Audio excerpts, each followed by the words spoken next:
DJing. Is that right? Is that a word? Yes. DJing? Okay, cool. With a contraction. DJ apostrophe. Right. So I'm super excited to do this interview today, and I want to introduce to you Digga. So he is the owner and producer of High Point Media, and he's also known, especially best to me, as DJ Diggabeatz. So he produces and he creates jams and DJs all across the country. He actually toured with Artrageous as a dancer and a sound engineer, so he kind of does it all, Renaissance man, as it were. But the one thing I love about you, Digga, is just how even you are. I mean, you have this super professional persona, and then you put on the hat and the hip-hop pants, and you turn into this dancing DJ. So I love all parts of you, but I do love just how amazingly talented and even you are, and always bright and shining and smiling. Oh, thank you very much, Lori. Yeah. And, I want to send all the love right back to you and everybody at Artrageous. I've missed you guys so much. And, likewise. You know, we're all going through this period of having to isolate, and it's particularly tough on entertainers like us because that's what we do. We go out into public and we interact with people, and you know, the entire event industry has basically been shut down at this point. So all we can do is this live stuff online, and you know, it's great to see and interact with you once again. Yeah, I mean, hard to stop us from entertaining. So this is our platform right now where we can't entertain in front of big crowds. Right. And how did the tour go this year? It was amazing. I think just the Artrageous name is definitely getting out there a little bit more. So our crowds have been larger, and that's been the more we can spread what we do and have the impact that our show has on audiences. I think it's great, as you know. It is, and it's a big impact. It's literally, I tell everybody that Artrageous is the coolest tour I was ever on and the coolest show I've ever been a part of. It's just so great because you guys hit all of the bases. You know, we've got the live music, you've got the live painting, it's got lots of fun stuff to look at, even besides the painting. There's costume changes, there's dance routines, there's all kinds of blacklight. Are you still doing the blacklight show? Yeah. Sounds like you need to come back. I mean, oh yeah, I would really love to. Yeah. Well, since all of the pictures and videos that you guys have been posting, it looks like you had a great time out on tour this year. Yeah, we did. Unfortunately, had to cut it short, but yeah, we're planning to go back out there starting in August. So hopefully, fingers and paintbrushes crossed. Yes. That everything will go according to plan. Now, it looks like you got a lot of Digga love on our chat here, so that's amazing. Oh yeah. So which show are you looking at? On the public. So if you go to the public chat, you can see all your fans. Ah, okay. So I know that you do so many different things, but for the sake of keeping this interview very concise, I think we're just going to focus on your performing persona. That sounds great. Okay, so I'm going to start with a few questions. So you have been a DJ for a while. How many years have you been a DJ? I'm going to date myself here. So yeah, I started when I was 15, and I'm 51 now. So it's been about 36 years. Crazy. Well, you look very young for 51. Not that 51 is old, because, you know, 50 is the new 20. Yeah, exactly. I still feel very young, and I still love to do everything that I've always done, you know, and life just keeps getting better and better. And I love it to say that, you know, my 40s were literally the best decade of my whole life, and I'm very much enjoying my 50s so far. And especially now that I'm officially a grandfather. So crazy. Twice, right? Yep, yep. I've got Amazing. grandkids. I've got a girl named Aria, who's the Mhm. daughter of my oldest daughter, Alana, and then Nico, Nicolas, who is my Mhm. daughter Kiara's son, and he was just Wow. January 4th. Wow, yeah, I remember seeing pictures. That's amazing. Well, congrats on that. And then also happy birthday, because your birthday was just 2 days ago, right? 4 days ago, yeah, it was 4 days on. ago. But thank you. Yes, Yeah. it was you know, a very same socially isolated, Right. socially distanced birthday. Party for one, But basically. it was just wonderful because so many people came by and dropped some love on my Facebook, Oh, and nice. people called me and texted me, and I spent the whole day just you know, interacting with people and really feeling the love. It was great. Nice. That's amazing. Well, continuing with our questions, is there any training that you took to become a DJ? Very little, to be honest with you, because when I first started, DJing as an art really wasn't something that you could go take any instruction on. It was something Mhm. that we just kind of learned on our own.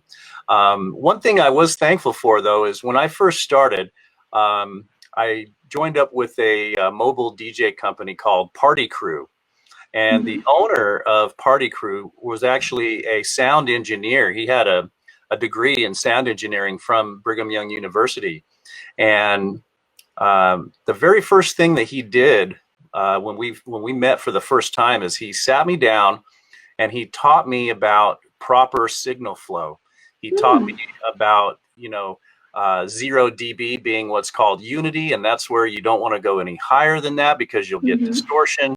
He taught me how to operate a mixing board properly, and this is before I ever got to touch any turntables or anything like that. Mhm. And so I had been very interested in the art of being a DJ because of my background in breakdancing. That's what got me into everything. Right. So I started off as a little breakdancer kid in the early 80s, Mhm. and we would be doing our thing, dancing and stuff. And the music that we would dance to was music that was coming out of Los Angeles and New York and Chicago. And so we would trade mixtapes, you know, from Mhm. DJs.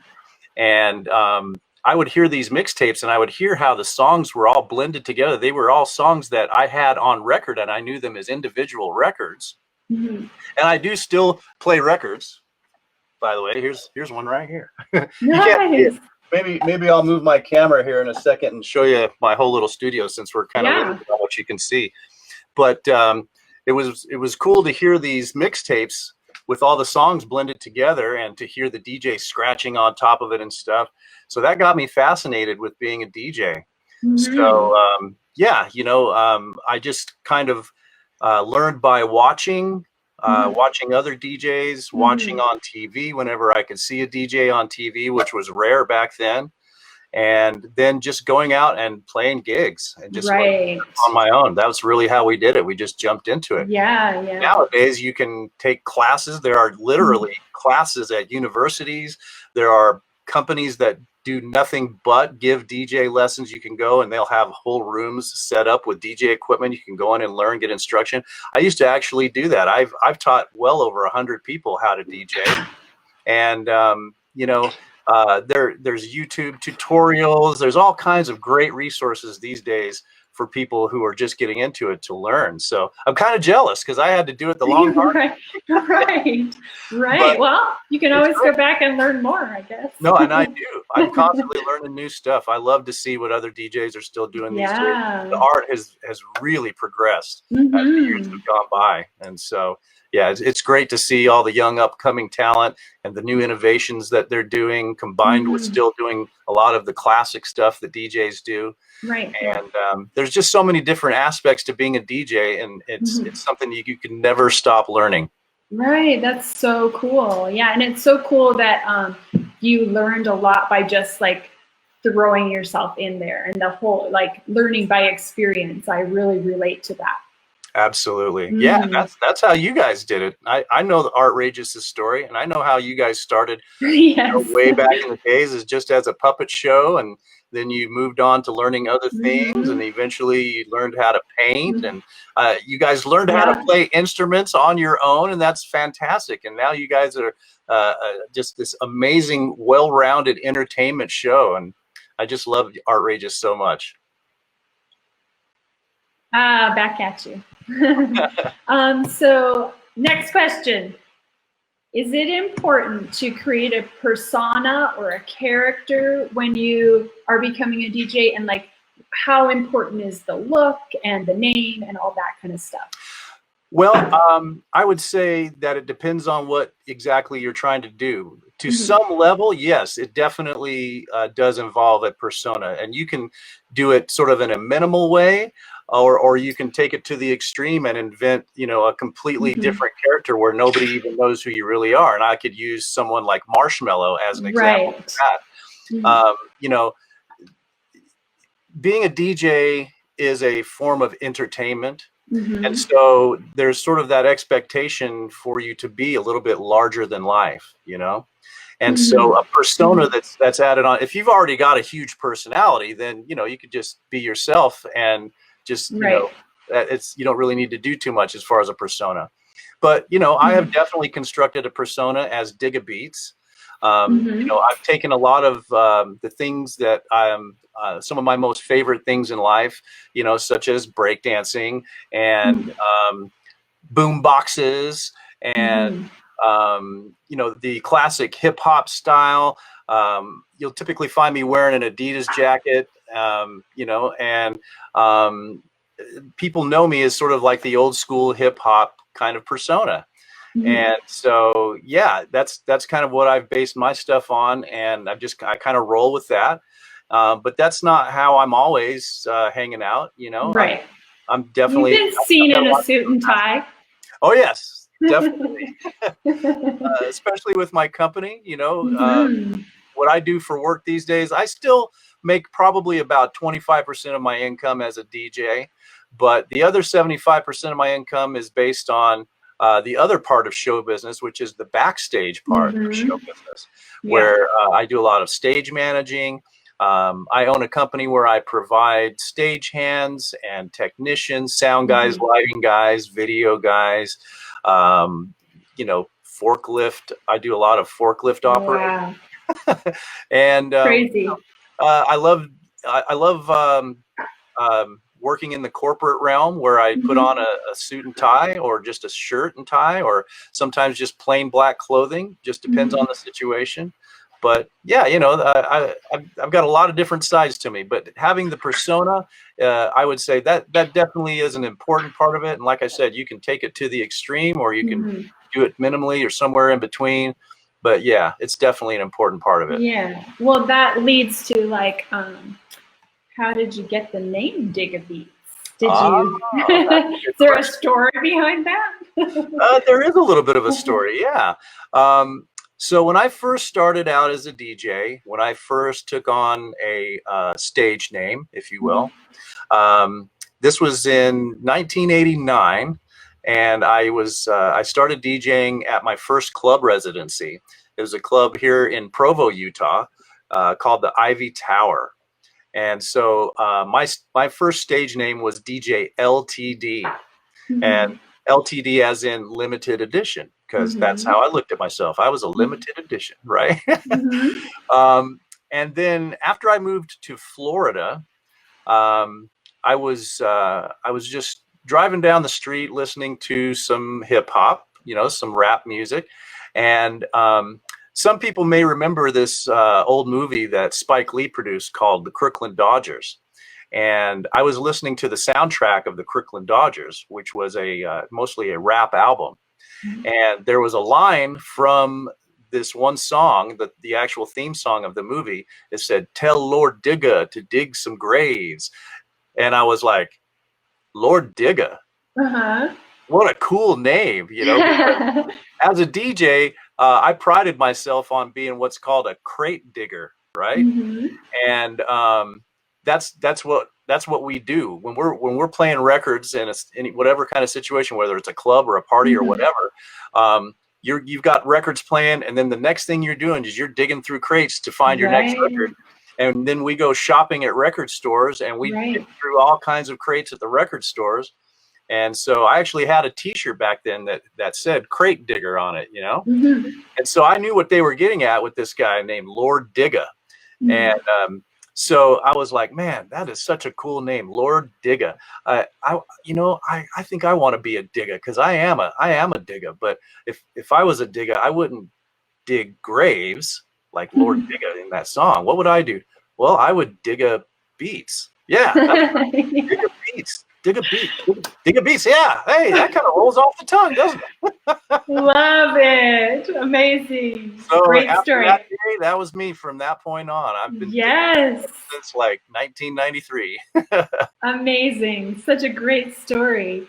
So recently I wrote a blog about stage fright and how I overcome stage fright. And as you know me, I do get stage fright almost every time I go on stage. Sure. I remember those. Do you get stage fright? These days, not anymore. I finally managed to get so comfortable on stage that it's really just like walking out there. But I will say, up until even as recently as probably like 2000, when I first started touring around the country as a DJ, playing at big raves and festivals and things like that, I would still get quite nervous when I would first start playing. My hands would shake a little bit. I would get those butterflies in the stomach, and stuff like that. And I also remember when I first started at that club residency at Ivy Tower, I had been DJing for about 4 years at that point, but I had never been a microphone guy. And so at the first time that I played at the Ivy Tower, the owner of the club said, "Hey, you got to get on the microphone, man. You got to work this crowd, and you got to make announcements, and you got to do all kinds of stuff." And I was like, okay. And so the first time I did and got on a microphone, and there's like 500 people out there, and it's just super, super scary. I was super nervous. But after I did it a few times, then I started to get used to it. And before you know it, I'm just a straight up ham on the mic. Yes. Not too much. No. But as far as, like before we're going on and before a show's about to start, that whole nervousness thing, again, it's one of those things that you just have to kind of plow through. The show must go on, as they say.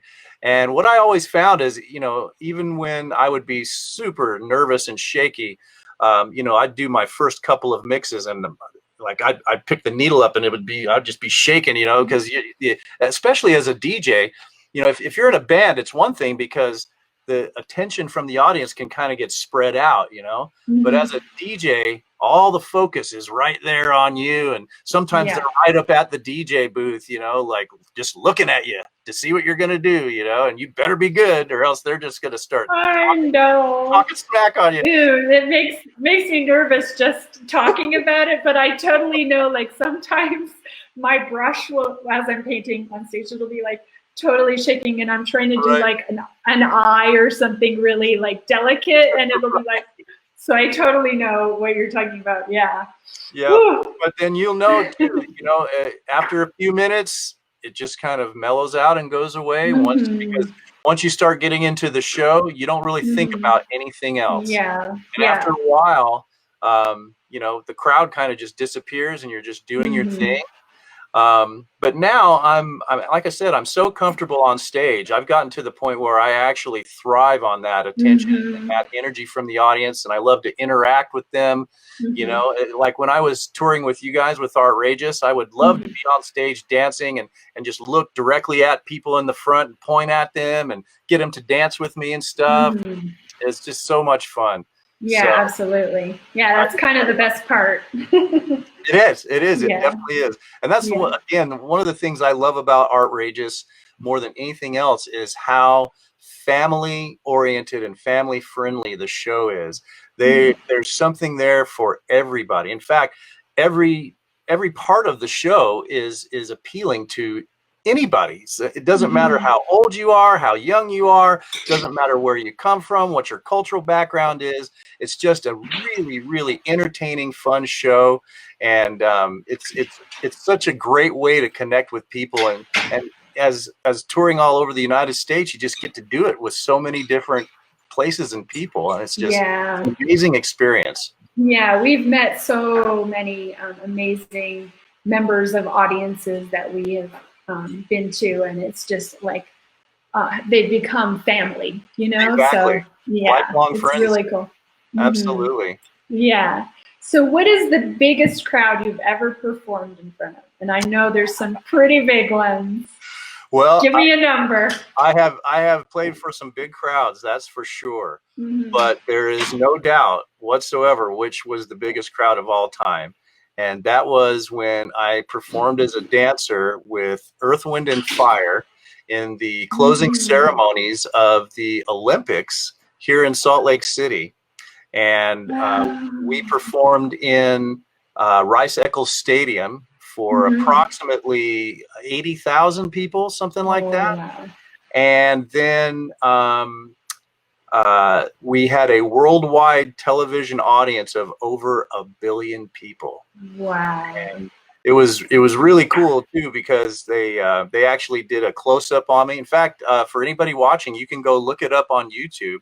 Just do a search for Earth, Wind, and Fire Olympics, Salt Lake City, and you'll find the videos.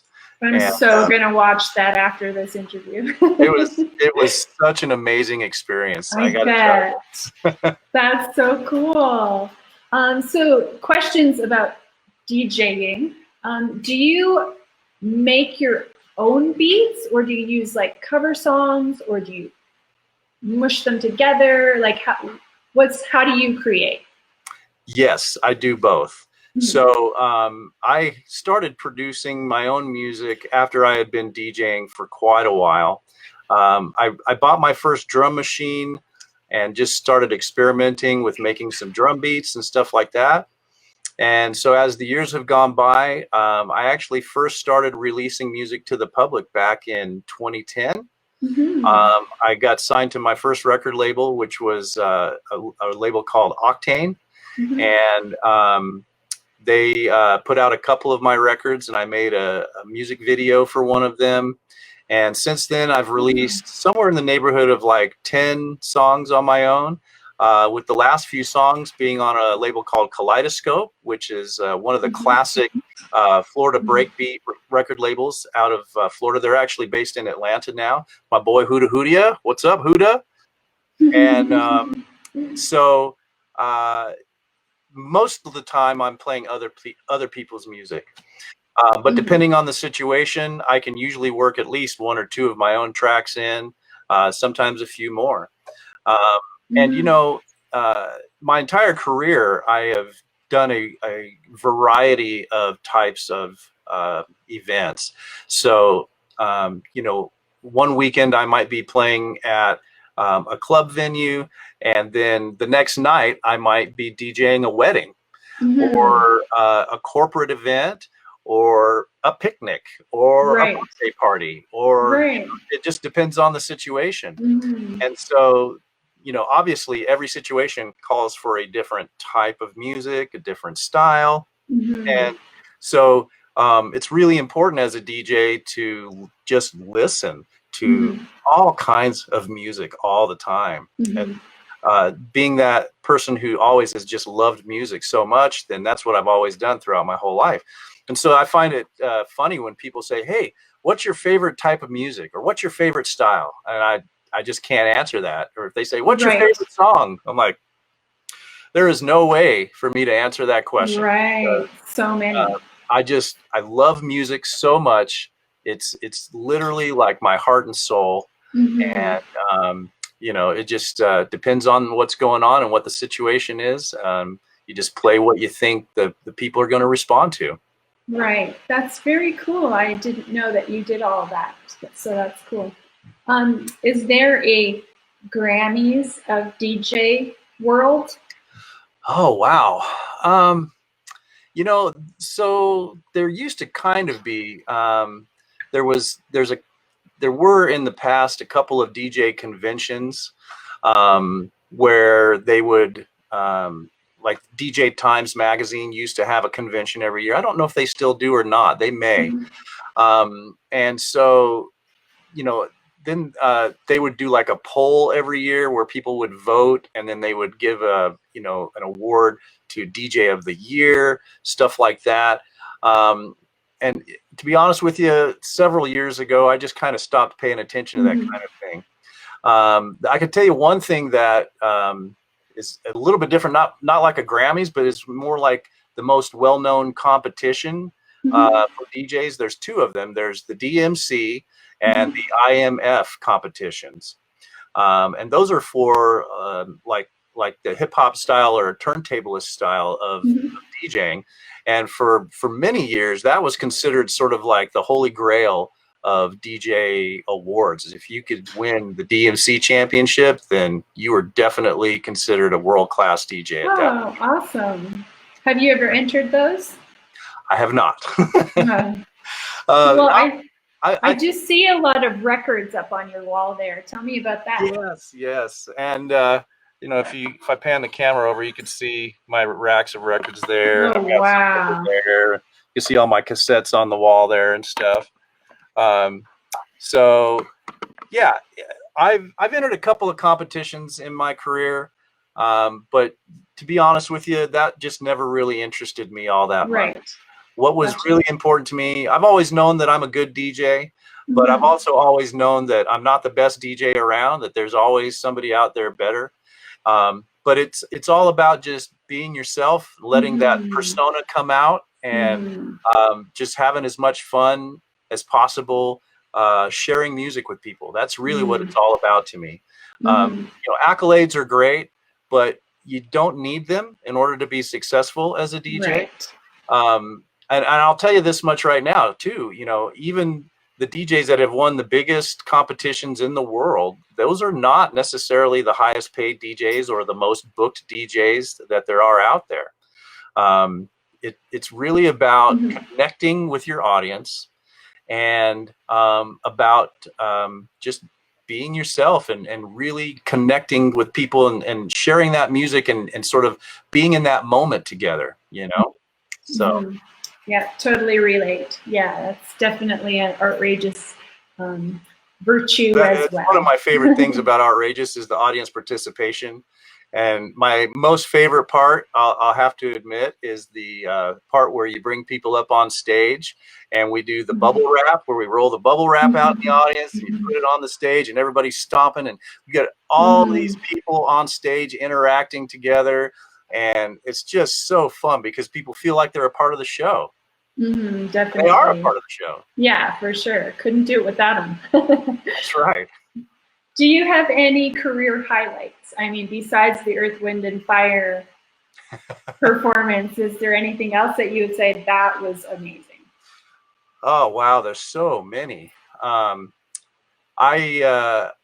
I've been privileged to be booked with a lot of different artists. Mm-hmm. I've opened up for the Black Keys. I've opened up for Kool and the Gang. I've opened up for Hootie and the Blowfish. Just a lot of, you know, really cool shows like that. Mm-hmm. Um, but I would have to say that my favorite things that I've ever done would have to be just touring around the United States, playing at different shows. Mm-hmm. Um, Being able to make my living as a touring DJ is probably the funnest thing that I've ever done. You know, because again, I love to travel, I love to meet new people, and I love to share music with people. So, you know, whenever I get to perform for a big audience, that's always fun. But I also enjoy playing for 30 people. It doesn't matter, Right. you know, an intimate Yeah. gathering or a big, you know, event. It's it's two different dynamics, but I love them Mm-hmm. both just as much. Mm-hmm. Yeah, I hear you. Um, if you, let's see how I can phrase this question. Has performing helped your business career? Like, have you noticed any like correlation of like, oh, being able to step into a character easier in this realm or another realm? Do you think that it has? Absolutely. On one level, my experience as a performer is what led to me being a business owner, is what led to me being in the backstage world. As a DJ, when I first started, I immediately got into doing sound engineering as well. But as an entertainer, as a DJ, as a dancer, you know, I've studied the art of presentation my entire career. And so I really do feel that that helps me a lot, especially when I'm working as a stage manager and I'm working with different artists. I've worked with some of the largest artists on the face of the planet. And because of that, and because of the fact that I've been an entertainer my whole career, I don't really get starstruck when I meet some of these big entertainers. And so it helps me to connect with them when I'm stage managing for them, so that, you know, it's just two people. I understand what they're trying to accomplish, and I can help them get there in a much easier way because I've been there. I've been in their shoes. So yeah, I would say it has definitely assisted my business career. I take a lot of what I know from entertaining and move that over to what I do. Yeah, very cool. Yeah. So question, if you were to give advice to someone who was just starting to look into being a DJ, or if that was like a passion for them, what would you tell them? The first thing I would say is be yourself. And what I mean by unless you can that be is, a unicorn. unless you can be a unicorn, that's right. Well, be your own unicorn. Yes. Perfect. What I would say is stay true to your passion.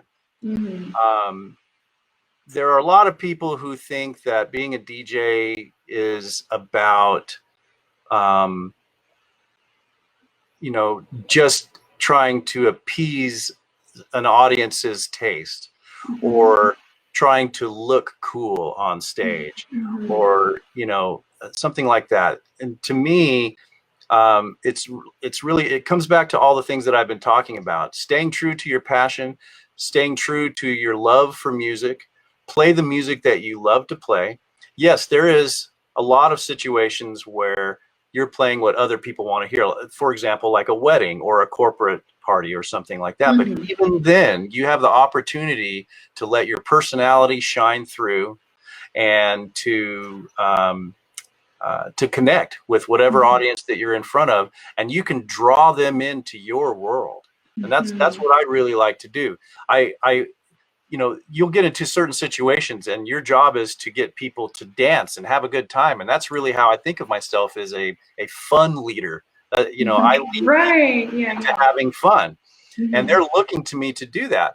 But sometimes you'll get a crowd that they're not into it. You know, they're not ready to dance. They just want to stand around and chat with each other or whatever. But the person who's running the party, they like, no, we want these people to dance and have a good time. So over the years, I've come up with some tricks to learn how to do that. But then once I break that ice and get them going, then they're like putty in my hands. And I can be myself, and I can play, even if I play stuff they've never heard before. If they can see how I'm into it, then they can get into it. And that's really the most important part. And then I would say the other side of it goes back to what I was talking about at the beginning of the interview. One of the things that when you get into a situation where you're playing at a venue or at a festival or something like that, as a sound guy, I can testify to the fact that most sound engineers actually don't enjoy working with DJs, because most DJs don't understand proper signal flow, like I was talking at the beginning. And as a result of that, they tend to play stuff too loud, but they don't do it in the right way. They're turning the actual signal of the song up so high that it actually distorts before it gets to the sound engineer. So that would be my other piece of advice: is be technical and understand good audio principles. Yes. Because you're working with, you're working with a soundboard. That's what these things are. You're playing music on the turntables or whatever, but you're also dealing with a mixer. And that's going to a sound guy. And so you've got to be knowledgeable enough to the point where you can send that sound guy good signal. And then the other part is, the last piece of advice is what I was talking about before also. Listen to all kinds of music. Have an open mind. Doesn't matter. And if there's a style of music that you grew up thinking that you hated, I guarantee you that if you sit down and like listen to a whole bunch of different artists in whatever genre that it is, I bet you find at least one song that you'll like.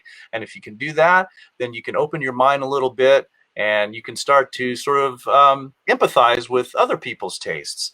And that has been a real eye-opener for me, because especially when I was living in South Florida for 5 years, I was managing an entertainment company where we had 22 mobile DJ systems, and I would sometimes play 5 or 6 events per week.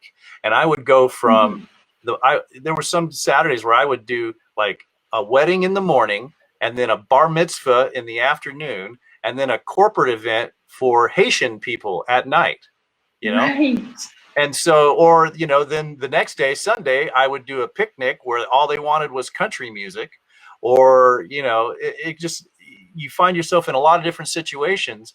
And if you can learn how to appreciate and love all different styles of music, then you're going to work that much more, because you can get a lot more different types of gigs and just have that much more fun and have a much more dynamic experience as a DJ. Yeah, amazing advice. Thank you so much for that. That's great. Even your comments say great advice. I'm not seeing the comments. I'll have to go and check them out after we're done. Yeah, definitely. You're getting a lot of love. Oh, awesome. So lastly, my last question is, if you had 3 pieces of DJ equipment, what would your top 3 be? Oh, wow. Well, number 1, of course, is going to be those babies right there. My Technics 1200 MK2s. So these days, I spend mostly on that piece of gear right there. So that's number 2. And that's the Numark Ns6 III. And what I like about the Ns6 III, it's a MIDI controller, and I use a laptop with it, and I play, MP3 files or WAV files with it. But as you can see, the turntables actually spin, and there's a real piece of vinyl there on top, and it slides on top of the turntable. It slides on top of the turntable just like my 1200s do. It's just like a miniature 7-inch version of that same thing. And as somebody who came up in hip hop, and I still utilize a lot of turntablist type techniques, that's really important for me. And so there's the Technics 1200s, my Numark Ns6 III, and then after that, it's a good pair of headphones. And my favorite headphones, I used to use Sony MDR 7509s, and those were great headphones. But then about probably 6 years ago or so, I discovered the Audio-Technica ATH M50s, and that's these right here. These are the best headphones I've ever owned, no question about it. And these are actually a Bluetooth version, but these have some of the best dynamic range, especially for the bass. They have a great bass response. And that's really important, is to hear good sound quality coming through your ears, and for them to be loud, because you're playing for a big crowd and you've got, really loud speakers and lots of noise going on. You've got to be able to have those things fit right over the top of your ears, and you've got to be able to hear the music really well if you're going to mix really well. Right. But there are some DJs these days that don't even use headphones, because now you've got the digital visual displays, and everything is pre-beat matched. So there's not as much of the mechanical part of mixing that goes into it. So you don't even need the headphones as much. But I still use headphones. I still love them. And so, yeah, that's it. And I would add one more to the list, and that's that thing behind me, my monitor speaker. That's a classic Mackie 450. It's a great sounding speaker, but it's important to have good on-stage monitors when you're playing. And so, yeah, and then a nice big music library. Yes, of course. Yeah. So there's 5 instead of 3. All right. No problem. There's no rules here. Well, Digga, thanks so much for your time, spending your afternoon with me. I loved seeing your face. Miss it so much. Same here. I sure learned a lot from you today. Thank you so much for having me. This has been great. And I really just want to send all the love in the world out to my Artrageous family. And I hope you guys are happy and staying healthy and safe. And I'm looking forward to the day where you can get back out on the road, and I'd love to join you again sometime. Yeah, that'd be so amazing. Well, if people wanted to find you on social media or on a website somewhere to use your expertise, how would they find you? My website is the first place I'd send you. It's Digga.TV, as in television. And that's where I have a lot of my original tracks, my mixes, links to my mixes on Mixcloud are there. All of my videos are there, and even my merch store is there. Awesome. And you can buy my music directly on that site, or you can go to beatport.com and you can buy my music there. Not all of my music is on Beatport, though. Just mainly the stuff that I've released through Kaleidoscope is there. And I've got stuff on all the normal places. I've got a SoundCloud page, which is soundcloud.com/Diggabeatz. And same thing on Mixcloud. That's where I have all of my DJ mixes, mixcloud.com/Diggabeatz. And then just do a Google search. Diggabeatz is spelled Diggabeatz. And you can find all kinds of stuff on just by doing a Google search. So awesome. And of course, I've got a Facebook page and all the other stuff. Yeah, and if you just want to type all of your information, like if you can type your websites and stuff where people can find you in the comments on the Artrageous page, Facebook page, that would be super. And if you want to share your 5, not 3 pieces of equipment and where they can find that in the comments, that would be great too. Oh, yes, I would love to. I'll put links in there for everything. And if you don't mind, I'll just give a quick plug for my business, which is Show Ready Event Services, also known as High Point Media. And my website for that is showready.us. And so if you're planning an event of any kind and you need any sort of production services, and especially nowadays, we have moved over into providing web stream setup services. Come check out our website. Give me an email. My email is Digga, D-I-G-G-A, at highpointmedia.com, which is spelled HIPOINTMEDIA.com. Perfect. And just from my opinion, Digga's the best. So you cannot go wrong with anything he does because he's super pro at everything he does. Well, I just try to put 100% into whatever I do and to give the best kind of service or performance that I can do. That's it. Absolutely. Yeah. And it shows for sure. Thank you. Well, right back at you. If you guys missed this video, you can catch it on our YouTube channel, which is Artrageous, or check out it on our Facebook page or our website, which is artrageousexperience.com.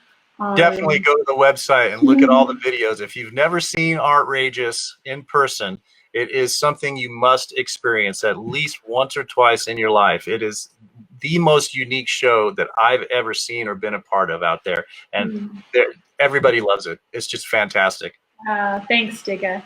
Well, that's it for our interview today. Thanks, Digga. All right. Thank you. See you, everybody. Bye. Bye.